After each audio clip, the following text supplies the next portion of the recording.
नमस्कार। वेद प्रकाश जी, बस इतना मैसेज हम आपको देना चाहेंगे, ये जो आप सस्ती लोकप्रियता के लिए पब्लिसिटी स्टंट कर रहे हैं ये काम नहीं आएगा।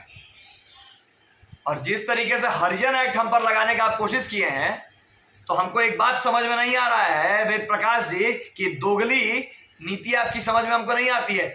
बुद्ध धर्म में हरिजन और सवर्ण होता कहां है?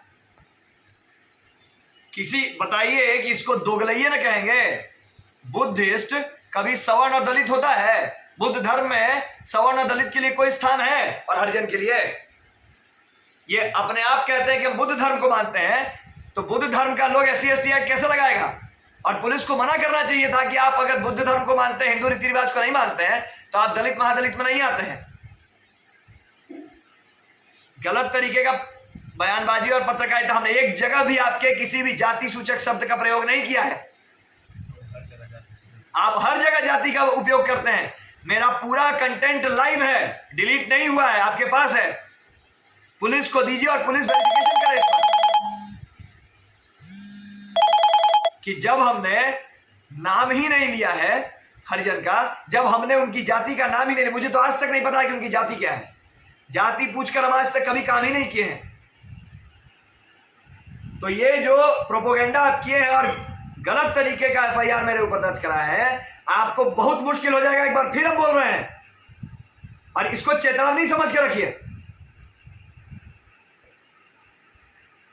अगर गलत तरीके का एक्ट मेरे ऊपर एक भी लगा तो हम तो जेल जाने के लिए तैयार हैं, लेकिन आपका और आपके लोगों का उसके बाद क्या होगा बिहार में, उसका आप जिम्मेदारी पुलिस को दे दीजिए। क्योंकि पुलिस अगर निष्पक्ष तरीके से जांच नहीं करेगी तो आप बिहार को संभालना मुश्किल हो जाएगा। क्योंकि अकेले हम नहीं है SC ST एक्ट के जिसे हम फरी तरीके से लगाया गया है, पूरा बिहार झेल रहा है। और ये आज जो मौका है, ये आप ज्वालामुखी को फोड़ देंगे और फटने से रोक भी नहीं पाएंगे। आज समाज का मूड थोड़ा दूसरे तरीके का है, उतना दिन से लोग सह रहा था और अब हम तो नहीं सहेंगे। उसके बाद बात समझ लीजिए कि उसके बाद SC ST एक्ट का लेना देना सरकार तक पहुंच जाएगा। फिर कोई अध्यादेश फिर काम नहीं आएगा अगर फर्जी तरीके से बिना जानकारी के, बिना इन्वेस्टिगेशन के अगर किसी पर एक्ट लगाया गया। तो पहुंचा दीजिएगा बात कि अगर गलत तरीके से हमने आज तक किसी का जाति पूछकर कोई काम नहीं किया है और बुद्ध धर्म में जाति होता नहीं है, तो आप अगर गलत तरीके से मेरे ऊपर गलत FIR लिखवाते हैं और पुलिस सब कुछ देखते हुए वीडियो में बिना इन्वेस्टिगेशन के FIR ले लेती है, तो फिर आप बिहार को बारूद के ढेर पर रख के सिगरेट पीने का काम कर रहे हैं। आप समझिए, हम जेल जाने के लिए तैयार हैं, लेकिन उसके बाद क्या होता है पटना में या बिहार के हर कोने में, उसका रिस्पॉन्सिबिलिटी बिहार सरकार और पुलिस प्रशासन लेगी अपने ऊपर। हम हाथ जोड़ करके निवेदन करते हैं कि ठीक है, मेरे ऊपर जो एक्ट लग सकता है, मैंने कहीं पर भी न मारने की बात की है इनको, न कहीं पर भी हमने इनको जानलेवा हमला करने का कोई भी दृश्य देखा है, लेकिन इस तरीके का सस्ती लोकप्रियता के लिए, अपनी सिक्योरिटी के लिए हमारा नाम का उपयोग करना और उसके बाद गलत तरीके का FIR दर्ज करवाना, यह भारी पड़ जाएगा सभी पर।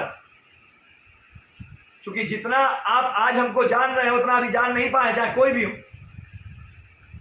मेरे बारे में थोड़ा डीपली इंफॉर्मेशन निकालिएगा, बहुत दिक्कत में आ जाएगा। हम आपको फिर बता रहे हैं, पत्रकारिता तो दूर का बात, बिहार छोड़ना पड़ जाएगा वेद प्रकाश जी, बिहार। बस इतना ही कहेंगे कि बिहार पुलिस और बिहार सरकार निष्पक्ष रूप से इस पर जांच करे, हर चीज को देखते हुए तभी FIR के ऊपर कोई तरह का डायरी मेंटेन करे। अन्यथा अगर एक पक्षीय और पक्षपात हुआ तो भगवान मालिक है उसके बाद क्या होगा। आपको लग रहा होगा कि सवर्ण समाज में एकता नहीं है, हिंदुओं में एकता नहीं है, कोई नहीं आएगा आगे, सब बेटी रोटी देखेगा, तो ये भी भ्रम दूर हो जाएगा। उसके बाद हमने कहा कि माहौल बिगड़ने में देर नहीं लगेगा। आप यही तो चाह रहे थे ना अपने पत्रकारिता से कि माहौल बिगड़ जाए, 90 के दशक में दोबारा से बिहार को ले जाना चाह रहे हैं ना, तो ठीक है, आप अपनी पहल जारी रखिए। हम तो उतना दिन से कोशिश किए कि ये नहीं होना चाहिए, लेकिन जो FIR का इंफॉर्मेशन मेरे पास आया है कि हम पर SC ST और दलित एक्ट लगाया गया है, ये भारी पड़ जाएगा।